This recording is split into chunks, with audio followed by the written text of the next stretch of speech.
Rebonjour tout le monde, ravi de vous retrouver sur Analyse Skills. Cette vidéo est dédiée à la fonction moyenne, qui est l'une des fonctions essentielles à connaître quand on débute sur Google Sheet, donc on ne pouvait pas la laisser de côté.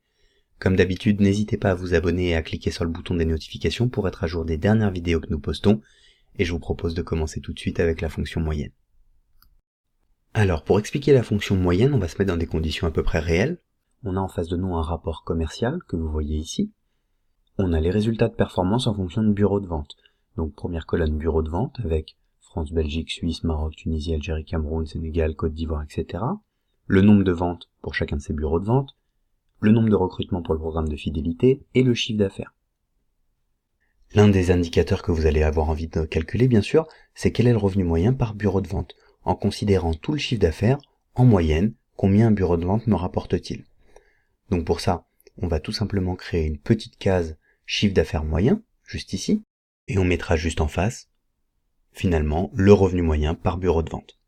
Donc pour faire la moyenne arithmétique, vous savez comment faire. Il y a une première méthode qui consiste à dire, je fais l'addition de tout ça, plus ça, plus ça, plus ça, plus ça, plus ça, etc. Donc première étape, que je vais diviser par le nombre de lignes que j'ai.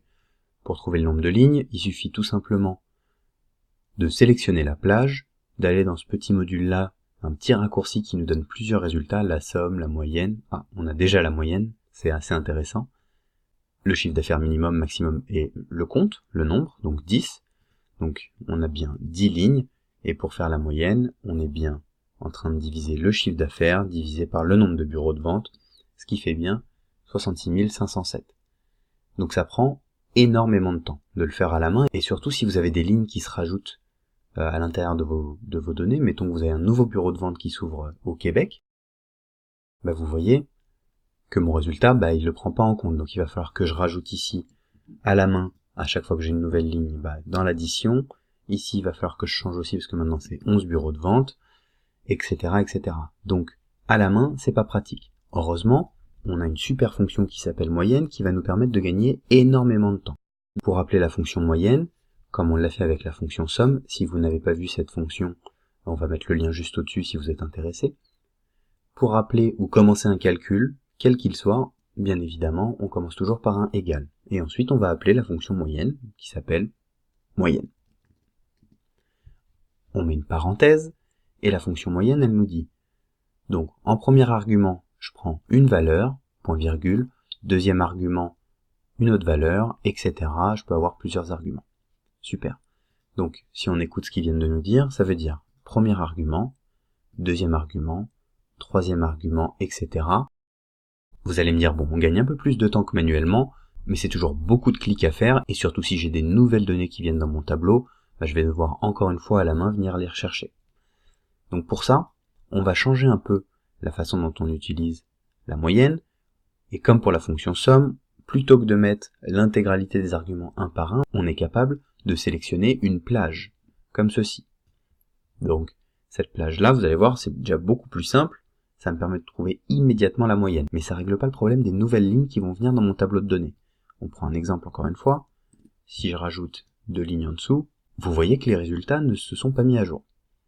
Alors pour ça, on va changer un peu la façon dont on utilise la plage, comme pour la fonction somme finalement, on va enlever les références de lignes du dernier argument de la plage.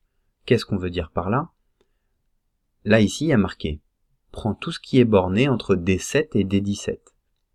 Ce qu'on veut lui dire, c'est « À partir de D7, prends tout ce qui va venir en dessous ». Pour ça, il suffit tout simplement d'enlever le numéro de ligne de la dernière borne de la plage. Qu'est-ce que ça veut dire? Compte l'intégralité de ce qui se passe dans la colonne D à partir de D7. Et vous voyez le petit encadré qui détermine la plage que j'utilise dans ma fonction. Il continue sur l'intégralité de la plage. Maintenant, je vais taper Entrée, et vous allez voir si je rajoute, mettons, toutes ces lignes-là. Regardez le petit résultat de la moyenne ici. Il se met à jour automatiquement de toutes les données. Plutôt pratique. Voilà, c'est terminé pour la fonction moyenne. Vous avez vu, c'est assez simple d'utilisation. Je vous propose qu'on passe tout de suite à la prochaine vidéo. N'oubliez pas, si vous avez besoin de ressortir cette vidéo à tout moment, vous pouvez l'enregistrer dans votre playlist Analyse Skills, quel que soit le nom que vous lui avez donné. pour pouvoir la ressortir au moment le plus opportun pour vous. En attendant, je vous retrouve dans la prochaine vidéo. À bientôt!